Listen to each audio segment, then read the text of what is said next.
I'm Chronix from the Most Extreme Wrestling, and this is what I have. XtremeNick09. Nice, and I'm doing this YWC interview. A little bit nervous, first time meeting you and everything, and you are Extreme Nick, and I'm from the Most Extreme Wrestling, and I mean, it's pretty fitting because we're in a pretty ghetto park. There's no one here, but there's a lot of graffiti and broken beer bottles, so I mean, it kind of works. So it's fitting. Okay, so let's get into this. Now, what was the thing that just got you into wrestling to the point where you're just like, I got to watch this, I can't not watch it, I have to see this every week? Well, like, my dad used to be a fan. You know, my dad watched a long time ago in Stone Cold, you know, in the Attitude Era. And he always had it on TV. My dad was always interested in the divas, you know. Yeah.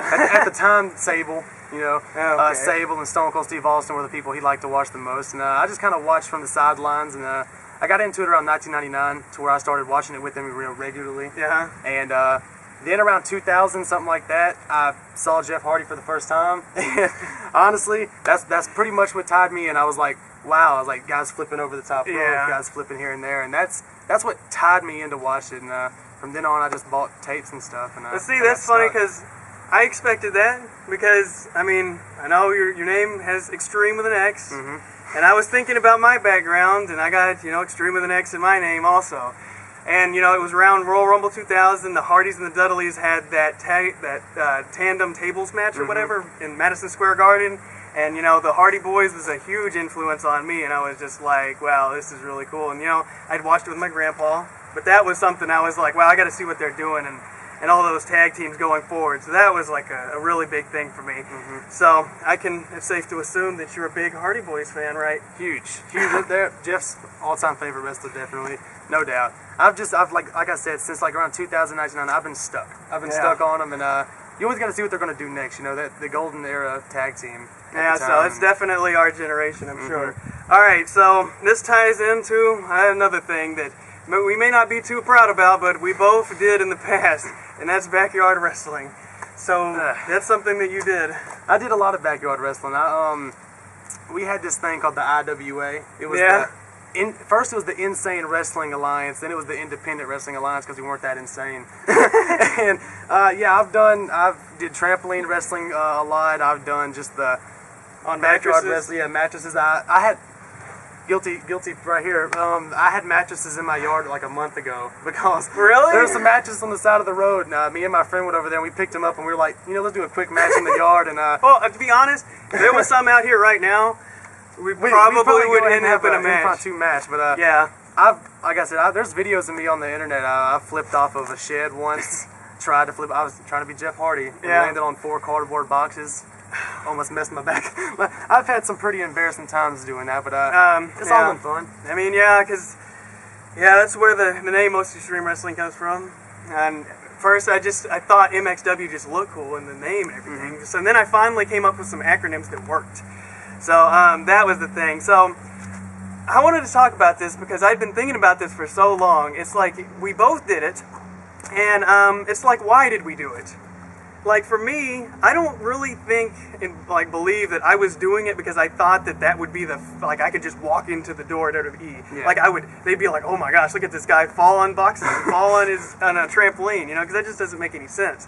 I think that there was like a whole generation that was kind of misled or confused by the Hardy Boys. Well, they did it, and Mick Foley and them, they did it. They fell off their deal, and like this illusion that they kind of just walked into the company. Yeah. When in reality, Mick Foley had busted his butt going through the independents and WCCW or whatever, and even the Hardy Boys, they really worked hard. So, and I know it has like a real negative feel to a lot of people, and I think that's kind of ridiculous because people like Cena, they were body slamming each other. Yeah. Triple H body slammed other people. You have to start somewhere. Yeah, and I mean, like, I don't think it's entirely a bad thing, but I don't think it's like really something I would condone. You know what I mean? Because it's like, okay, the physical stuff, like, it's like, yeah, you want to learn how to fall and everything, but it's kind of dangerous. Yeah. But like the promos, like I honestly believe if I hadn't cut those promos back in the day, that I know it's hot here. If I hadn't cut those promos back in the day, I wouldn't be as good as I am now, like on YouTube. Yeah. Like it was a good building block for a character. And I agree. Like the whole X and stuff, you know, that came from me doing the promos. You know, I used to, you know, we were the Insane Wrestling Alliance, stuff like that. Well, I was like, I had a character that didn't want to be insane. I was extreme, you know, I was trying to be veered off and be different.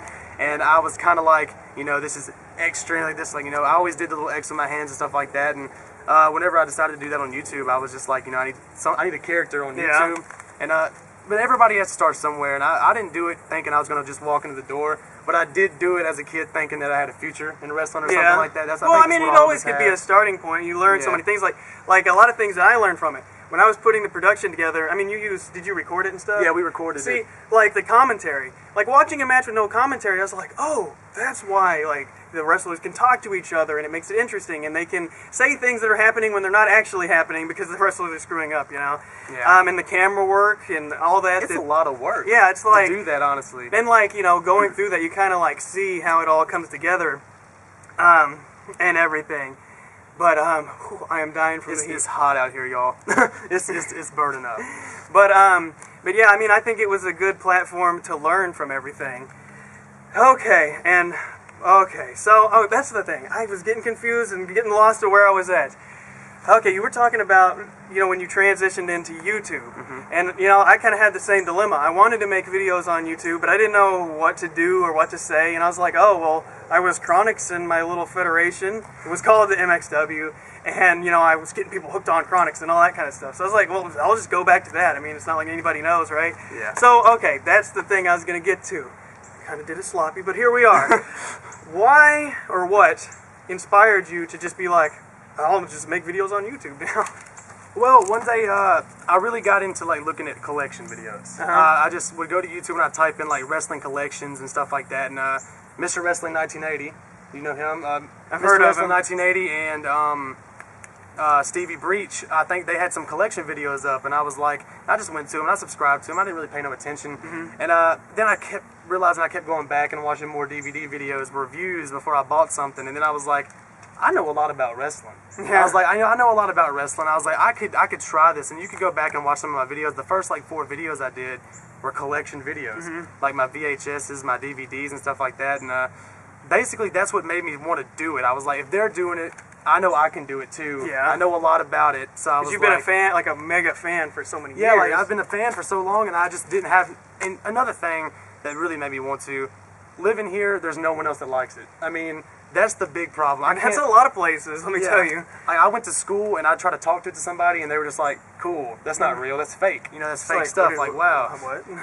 And so really I was kind of doing the whole YouTube thing just to have somebody to talk to and share how much I know and to learn from other people, you know. And that's basically what it was, to just be able to go out and talk to new people and stuff like that. I mean, that makes sense. Like, you know, I have friends that like wrestling a little bit, but more than a 5-minute conversation and they're just like, Yeah, I had one friend that I could actually talk to, and he joined the army and went to Korea. So that was the last thing. I was like, all right, I got to do something. I got to find some people, and now I've met like so many people, you know, and I'm glad I did it because going to Miami, you know, I got to spend that time with, like, you got to go people. to several different WrestleManias. Yeah, and like I've had like a great time meeting new people. You know what I'm saying? Like, it's not like it was a long time ago when I was stuck with no one to talk to.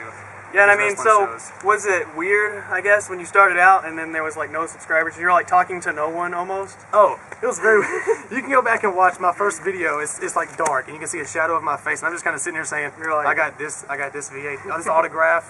Like, who is this guy? I was like, I got this autograph, and I was doing this, trying to make it fit in the camera, and it was bad. I started off really bad, but then I started messaging people and I was like, what do y'all do? I was like, you know, what makes y'all so good at this or something? And you know, some people would write me back and they would tell me, you know, just be yourself. And I was like, all right. So I started just throwing the X up, and I was like, that'll catch somebody's attention. Putting it, like doing this. They'll remember that. And I was like, they'll be like, well, that guy's either dumb, or I'm gonna keep watching him, like to make fun of him or something. And then really what happened was I made a video about Bret Hart, and I had like a little prop as action figure sitting there, and I was tired of him being in WWE or something. And that's the first time I did the X, and after that video, people started catching on to a character, I guess. Yeah. And I've gotten subscribers since then. Now I'm doing pretty well. It's funny because like people, I'm sure they come to you now and ask you like advice. That's the coolest thing. People ask me advice, and it's funny because you were talking about collection videos. I have no interest in that whatsoever. So like, you know, it's funny because like I come from like a different school of thought, because like I would see reviews and my thing was I'd be like, well, why are these reviews 5 minutes and people are just like, this is the match, this is the match, this is the match? And like, I'm a person that likes looking at everything and analyzing and debating and talking about it, and there wasn't a lot of it, and that's something that I wanted to do. But it's funny because I was just like drawn for a completely different reason. Yeah, But like, I think that might be the coolest thing to me now, is that I have guys that will message me saying, how do you start? You know, what did you do to get started? like, I turned on the camera and I just went for it. I tell them the same thing. I was like, just be yourself and be consistent. Because like, there's been times where I didn't make a video for like 2 months and I get like 50 views when I came back. Like, people just didn't care anymore. I was like, be consistent and be yourself. And like, that's where you basically You don't want people to forget about you, for sure. So, alright. So, tell everybody what your Twitter is and all the Facebook plugs and all that crap. You gotta get the plugs out of the way. Gotta get it out of there. On Twitter, I'm at XtremeNick09. Starts with the XtremeNick09. And same thing on YouTube. And my Facebook, you can find me at Xtreme. But XtremeNick09, but you spell out 0 and spell out 9 because they wouldn't let me put a 0. I'll put it on the screen so it'll be straight. Description box. Yeah, in the description box. Plus, I'll put your YouTube in there in case somebody hasn't heard of you. You never know. You never know. So, alright, so thanks so much for doing the interview with me, and we will be reviewing this house show that we're going to tonight, and that'll be awesome, and we'll see all y'all there. Later, guys.